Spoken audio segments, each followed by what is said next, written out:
cari kan?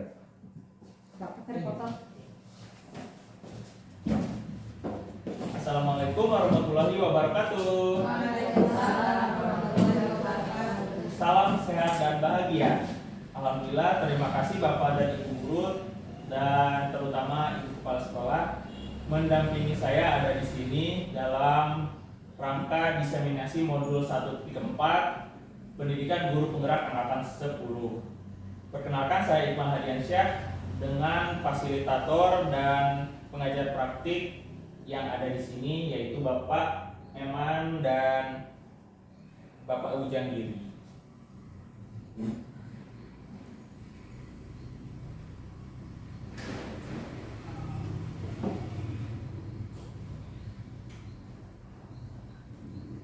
Selama 20 menit ke depan saya akan menyampaikan terkait materi, yaitu yang pertama disiplin positif, yang kedua nilai-nilai kebajikan universal, yang ketiga teori motivasi, yang keempat hukuman dan penghargaan, restitusi, serta keyakinan kelas, kebutuhan dasar manusia dan dunia berkualitas, 5 posisi kontrol, dan segitiga restitusi. Pertama, konsep disiplin positif. Yang ada nampil di sini adalah ternyata konsep disiplin positif itu yang pertama ada disiplin positif dan nilai-nilai kebajikan universal. Coba kita renungkan. Silakan Anda berpasangan, salah seorang mengepalkan salah satu tangan, kemudian Anda bayangkan bahwa Anda menyimpan sesuatu yang sangat berharga di dalam kepalan tangan Anda. Dan Anda perlu menjaga benda itu sekuat tenaga Anda, karena begitu pentingnya untuk kehidupan Anda. Yang kedua, yang tidak mengepal tangan mencoba dengan segala cara untuk membuka kepala tangan teman Anda dengan cara membujuk atau menghardik atau mengintimidasi atau memarahi atau menggoda dan bahkan menawari uang. Boleh ya, dihitung sampai 5 misalkan antara berpasangan. Silakan dimulai dari sekarang. Mulai dari sekarang, sob. Kamu mau Siapa yang mau buka? Bu Eli misalkan mau buka, Bu Firda misalkan mau apa? Oke, saya rasa cukup. Next. Aduh, pas kepala kan menggoda. Oke. Baik, cukup. Boleh kita kembali ke layar. Terima kasih atas partisipasinya. Boleh kembali ke layar. Mengapa Anda membuka kepala tangan Anda? Bagi yang membuka. Terus mengapa Anda tetap menutup kepala tangan Anda? Dan yang selanjutnya dalam kegiatan ini sesungguhnya siapa yang memegang kendali atau kontrol untuk membuka, maaf typo, untuk membuka atau menutup kepala tangan? Nah, jangan salah baca lagi. Ada teori kontrol nih di sini, jangan salah baca. Selanjutnya. Nah, tapi kita melihat dulu miskonsepsi atau salah persepsi atau salah arti daripada kontrol ini. Ternyata kita ada ilusi guru mengontrol murid, ilusi bahwa semua pemuatan positif efektif dan bermanfaat, ilusi bahwa kritik dan membuat orang merasa bersalah dapat menguatkan karakter, ilusi bahwa orang dewasa memiliki hak untuk memaksa. Ini ternyata miskonsepsi tentang kontrol, terutama kita kaitan dengan sebagai guru kepada murid. Ketika merubah paradigma stimulus respon ke pendekatan kontrol. Nah, ketika mendengar kata disiplin, apa yang terlintas di pikiran Bapak dan Ibu? Teratur. Tepat waktu. Tertib. Oke, terima kasih atas responnya. Nah, ternyata makna kata disiplin adalah budaya kata disiplin dimaknai menjadi sesuatu yang dilakukan seseorang pada orang lain untuk mendapatkan kepatuhan. Sementara Ki Hajar Dewantara bilang bahwa disiplin yang dimaksud adalah disiplin diri yang memiliki motivasi internal. Berarti dari dirinya sendiri mulai muncul keinginan untuk disiplin. Nah, di sini ada nilai-nilai kebajikan. Sebetulnya ini bisa dilaksanakan saat di dalam kelas membuat bukan peraturan kelas, bukan kesepakatan kelas, tapi keyakinan kelas. Nah, inilah sebetulnya muncul yang harus dimunculkan nilai-nilai kebajikannya di dalam keyakinan kelas.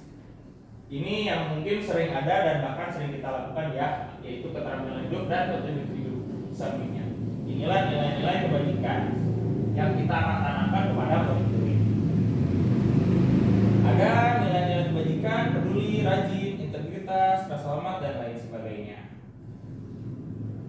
sini ada motivasi perilaku manusia. Kenapa kita melakukan sesuatu hal, gitu kan? Misalkan mau minum, kenapa mau minum? Karena mungkin haus. Berarti ada motivasi di balik itu kan? Nah, di sini ada yaitu yang pertama untuk menghindari ketidaknyamanan atau hukuman. Yang kedua untuk mendapatkan imbalan atau penghargaan dari orang lain.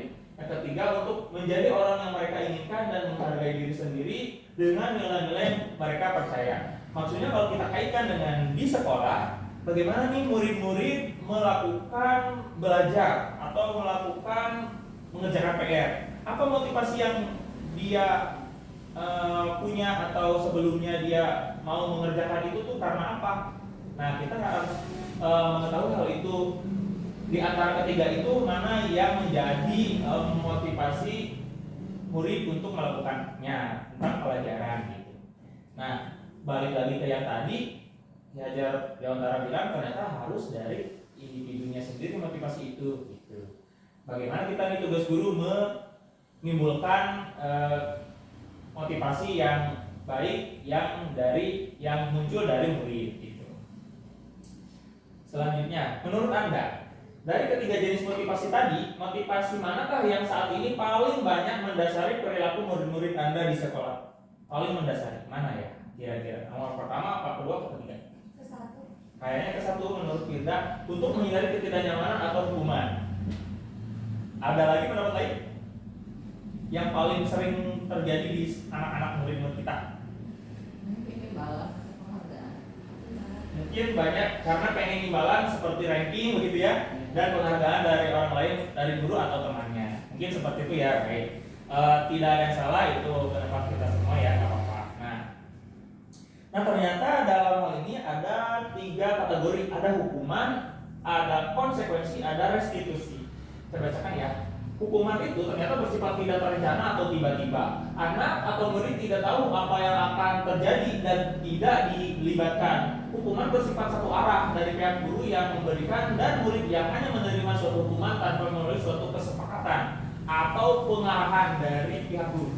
Baik sebelum atau sesudahnya, hukuman yang diberikan bisa berupa fisik maupun psikis. Murid atau anak disakiti oleh suatu perbuatan atau kata-kata. Itulah hukuman. Gitu ya. Baik, sekarang konsekuensi. Konsekuensi sudah terencana atau sudah disepakati, sudah dibahas dan disetujui oleh murid-murid dan guru. Umumnya bentuk-bentuk konsekuensi dibuat oleh pihak guru atau sekolah dan murid sudah mengetahui sebelumnya. Konsekuensi yang akan diterima bila ada pelanggaran pada konsekuensi murid tetap dibuat tidak nyaman untuk jangka waktu pendek. Konsekuensi biasanya diberikan berdasarkan suatu data yang umumnya dapat diukur. Ada perbedaan ya hukuman dengan konsekuensi ya. Menurut Bapak dan Ibu dari kedua itu dulu aja, mana yang lebih ramah dilaksanakan atau diaplikasikan dalam kelas? Konsekuensi ya. Nah ternyata satu lagi ada yaitu namanya restitusi. Adalah proses menciptakan kondisi bagi murid untuk memperbaiki kesalahan mereka sehingga mereka bisa kembali pada kelompok mereka dengan karakter yang lebih kuat. Restitusi juga merupakan proses kolaboratif yang mengajarkan murid untuk mencari solusi untuk masalah mereka sendiri dan membantu murid berpikir tentang orang seperti apa yang mereka inginkan dan bagaimana mereka harus memperlakukan orang lain seperti itu. Nah, balik lagi saya tanya, manakah yang lebih nyaman dari konsekuensi dengan restitusi? Nah, restitusi lebih bagaimana menurut Bapak dan Ibu? Lebih bijak, lebih memperbaiki, terus lebih apa lagi daripada konsekuensi? Jadi lebih kalau restitusi itu siswa yang melakukan kesalahan itu lebih bersifat menyadari dirinya sendiri dan segera memperbaiki. Baik, terima kasih atas responnya. Ya, benar ya. Jadi ada tingkatan secara lebih baiknya yang mana begitu antara konsekuensi dengan restitusi. Ternyata kita sepakat lebih nyaman menggunakan restitusi karena salah satunya lebih bijak diaplikasikan dalam murid. Gitu ya, lanjut. Ternyata untuk hal penghargaan, nah kita mungkin sering yang melakukan penghargaan seperti itu. Oh ternyata ada loh kita itu negatifnya yaitu pengaruh jangka pendek dan jangka panjang, pengaruh tidak efektif dan seterusnya.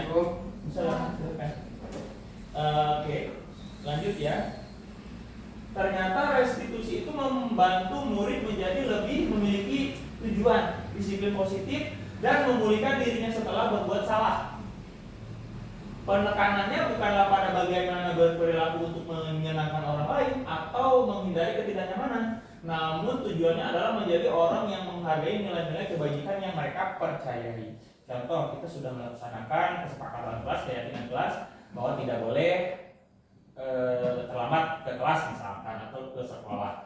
Tahu-tahu ada murid yang melakukan hal itu. Nah, dengan restitusi dia akan tadi memulihkan dirinya sendiri bagaimana dan menyadari sendiri apa yang harus mereka lakukan dengan difasilitasi oleh guru tentunya. Bukan berarti langsung tadi ada konsekuensi atau bahkan hukuman, gitu ya. Ciri-ciri restitusi memperbaiki hubungan dan seterusnya. Nah, kita akan melihat nih, mengapa sih keyakinan kelas, mengapa tidak peraturan kelas saja? Kita kan dulu seringnya tahu bahwa adanya peraturan kelas gitu.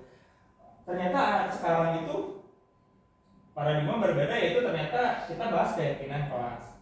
Nah, pertama pasti yang namanya pembentukan keyakinan sekolah atau keyakinan kelas dibentuk di awal tahun atau di awal ajaran baru gitu ya. Nah, ternyata ini ada poinnya. Keyakinan kelas bersifat lebih abstrak daripada peraturan yang lebih rinci dan konkret.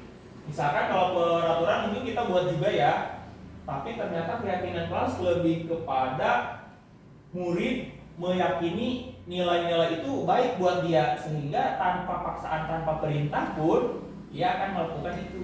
Gitu. Selanjutnya di sini ada, ini namanya tabel T, ada hormat, bekerja, dan rasa diterima. Sebetulnya ini enaknya kita juga sama-sama menyampaikan pendapat, namun lumayan waktunya. Ini ada juga namanya tabel Y, ada terdengar, ada terlihat, ada berperilaku. Contoh satu yang terdengar, satu orang berbicara, yuk saya bantu, gitu ya, atau berperilaku tersenyum ramah, atau yang terlihat berempati terhadap perasaan orang lain. Dari yang terdengar aja udah lumayan ramah ya. Misalkan satu orang berbicara, yuk saya bantu, gitu. Berarti misalkan ada murid yang mulai kesulitan, tapi muridnya datang, yuk saya bantu, gitu. Nah, dari situ juga udah mulai tampak yang namanya keyakinan kelas, yaitu membantu temannya. Tapi dengan cara tidak ngejek gitu, misalkan kayak gitu ya. Itu tabelnya. Terus di sini ada guru dan murid menyadari apa yang menjadi tugasnya masing-masing. Selanjutnya kita mau beranjak ke yang namanya kebutuhan dasar manusia. Pernah disinggung waktu itu kebutuhan dasar manusia, kalau muridnya belum kenyang istilahnya, mungkin dia bermasalah saat belajar. Nah, itulah yang harus bisa kita lihat, muridnya sudah siap belum saat mau belajar. Apakah kebutuhan dasar manusianya sudah terpenuhi gitu. Apa saja sih kebutuhan dasar manusia itu? Yang pertama, bertahan hidup, yang kedua kasih sayang dan rasa diterima, yang ketiga penguasaan, yang keempat kebebasan, yang kelima kesenangan. Contoh di sini kalau kita misalkan menyampaikan pelajaran, berarti kita mau menanamkan apa ke murid? Penguasaan ya, penguasaan supaya murid bisa gitu. Nah, selanjutnya kalau murid misalkan tadi terlihat murung atau bagaimana, apa yang kita lakukan biasanya? Kita tanya ke murid, berarti kita menampilkan apa? Nah, berarti sayangan, kasih sayang gitu ya. Berarti maksudnya itulah kebutuhan dasar manusia ternyata yang tampilkan atau yang dilakukan dalam kelas sehari-hari. Ternyata untuk meningkatkan hasil belajar di kelas, bukan hanya kita menyampaikan pengajaran, pembelajaran, tapi kita juga harus memperhatikan 5 kebutuhan dasar manusia yang dimiliki oleh murid kita. Itu maksudnya ya. Dengan begitu kita akan bisa mudah memahami apa yang menjadi kebutuhan murid gitu. Next ya.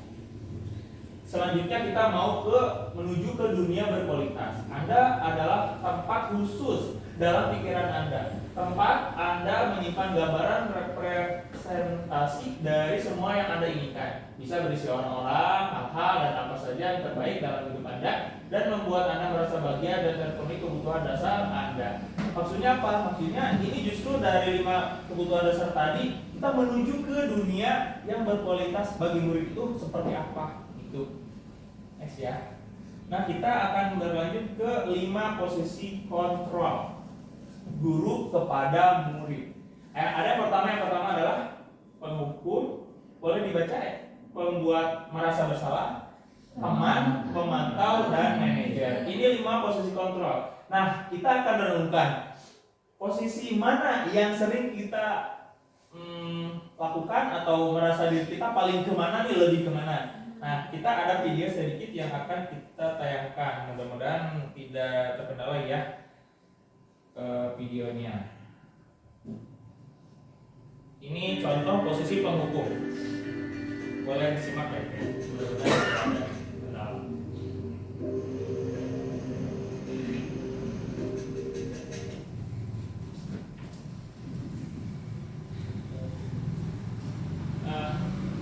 Sinyal ya.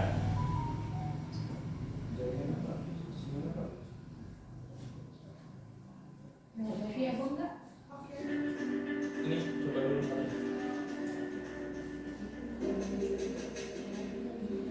Intinya ini ada seorang murid yang dia itu datang terlambat, terus adalah gurunya. Ini 5 video dengan 2 peran yang sama, murid dan guru yang sama dan masalah yang sama. Namun penanganannya berbeda dengan posisi kontrol yang tadi. Namun ini sinyalnya, soalnya gak ada offline-nya ini.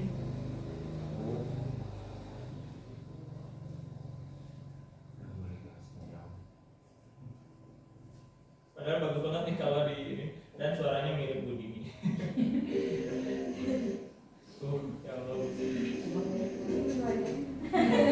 juga bajunya. Udah seperti ini.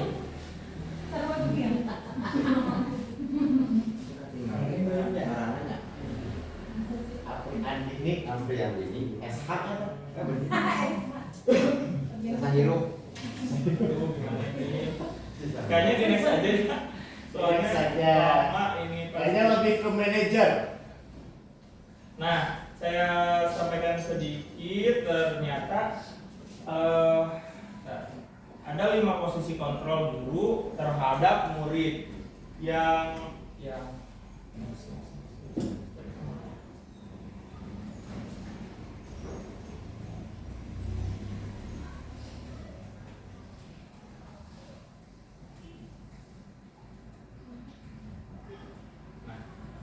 ini ya, ada yaitu 1 penghukum. Bisa dibayangkan mungkin ya bagaimana seorang guru selalu menjadi seorang penghukum buat muridnya. Bentar-bentar harus benar-benar gitu. Udah kebayang ya mungkin ya sama Bapak Ibu. Terus bagaimana membuat merasa bersalah? Nah, di sini ada contohnya yaitu tadi misalkan ada terlambat. Dia itu lupa kata-katanya. Dinas dulu ke teman. Berarti dia si guru itu posisinya seperti teman dengan muridnya. Dan ada pemantau, dia melihat hanya memantau aja. Dan yang selanjutnya manajer. Di antara kelima ini yang ternyata lebih baik dilaksanakan yaitu 2 ini, pemantau dan manajer. Itu. Yang paling harus dihindari adalah penghukum. Next ya. Yang membuat salah juga kayaknya. Iya. Lebih ke. Jadi bikin anak merasa bersalah. Nah, maksudnya. Nah, di sini boleh kita lihat posisi kontrol apakah aku kalau mengucapkan ini. Menurut Bapak Nadiem, kamu sudah mengecewakan ibu. Ya, berarti gimana tuh? Nah, benar. Posisi kontrol kita di sini pembuat merasa bersalah. Next. Kalau yang ini penghukum. Baik, nggak apa-apa. Apa konsekuensinya, gitu kan? Selanjutnya, Manajer nih. yang ini Perencana mau tugas yang sesuai ini. sepertinya apa? Di antara 2 nih, manajer sama pemantau. Pemantau kayaknya ya. Oke, apa-apa. Terus yang ini, lakukan untuk Bapak dan berarti yang guru gitu ya. Iya.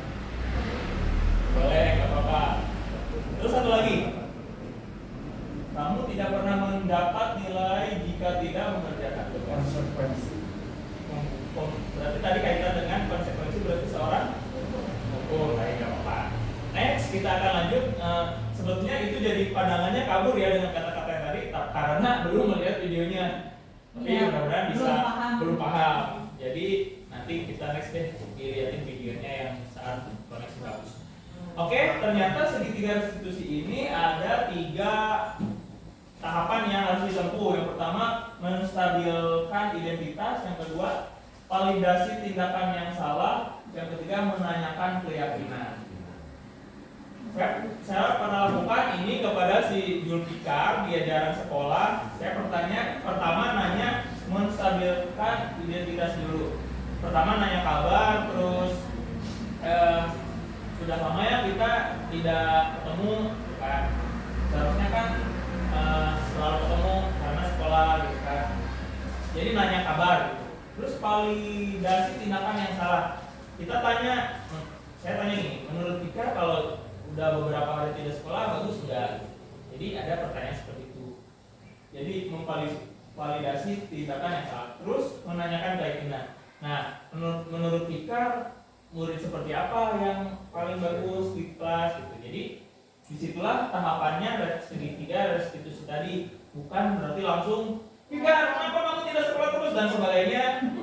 Yang mungkin emang sering pernah dilakukan karena emang di luar kontrol itu. Namun ternyata dengan adanya 5 kontrol ini dengan secara validasi langkah segitiga restitusi itu bisa kita perbaiki tanpa harus luar biasa naik darah. Kita bisa lakukan ini tentunya mudah-mudahan bisa ya dengan murid yang pastinya berbeda di kelas masing-masing. Oke, di sini ada contohnya. Menstabilkan identitas itu ternyata ini membuat kesalahan sesuatu yang wajar.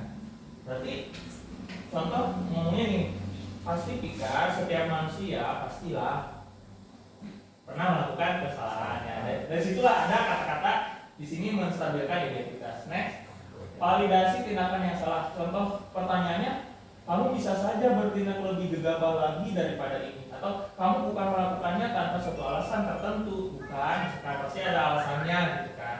Oke, next, menanyakan keyakinan. Contohnya seperti ini. Nilai-nilai apa yang telah kita sepakati dulu waktu pertama awal sekolah. Nah, jadi balikin lagi kepada keyakinan kelas atau kesepakatan kelas yang sudah disepakati. Itu dari rangkaian segitiga restitusi dalam kelas. Ini slide terakhir.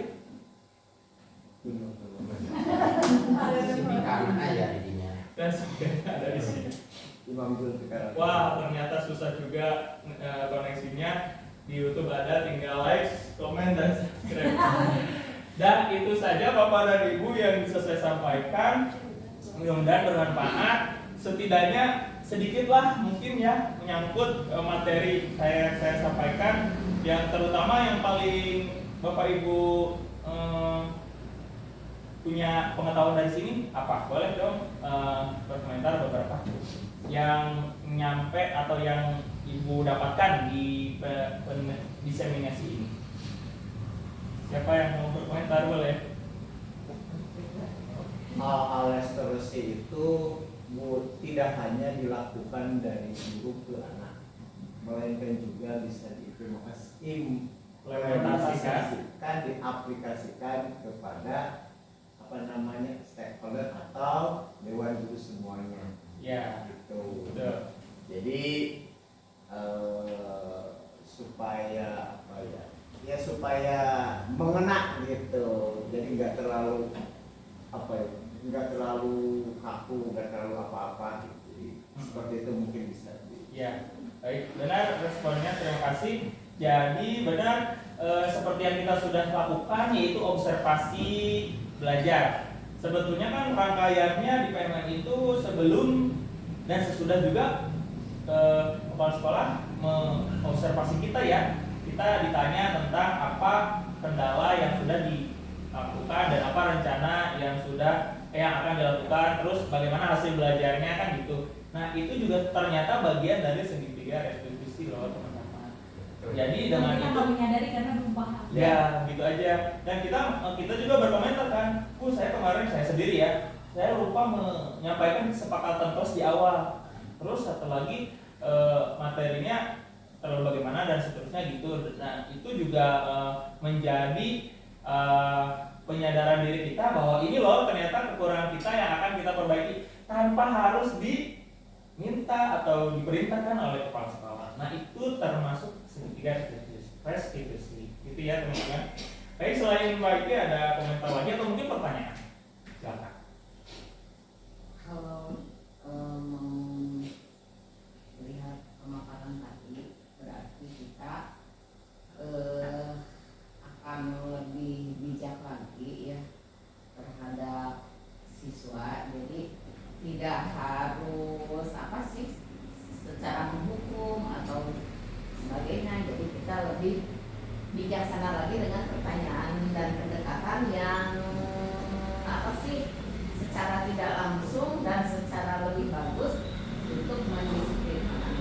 Ya, baik. Terima kasih Bu responnya. Benar ya, kita dengan hal ini dalam kita sama-sama belajar saat ini menemukan ternyata ya metode baru untuk mendisiplinkan anak ternyata bukan hanya melalui hukuman, namun lebih bijak lagi melalui tadi balik lagi segitiga restitusi gitu. Begitu paling. Ada lagi mungkin yang mau berkomentar terakhir? Oke, karena nggak ada, mungkin saya tutup. Terima kasih atas partisipasinya dalam diseminasi modul 1.4 dalam pendidikan tubuh penggerak angkatan 10 yang saya lakukan ini. Mohon doa juga, mudah-mudahan saya tetap bersemangat untuk menyampaikan materi baik dalam pendidikan tubuh penggerak ini. Assalamualaikum warahmatullahi wabarakatuh.